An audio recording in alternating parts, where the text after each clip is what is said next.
TWA.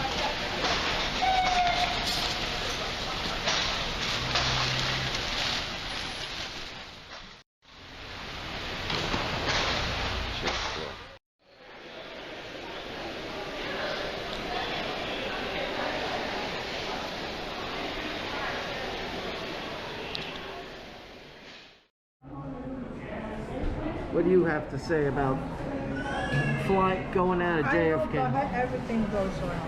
Well, so far it's okay. So far, so good. We got our bracelets, our orange bracelets that lets us go Hawaii safe health through the pandemic, and that'll hopefully be able to clear the line and get through.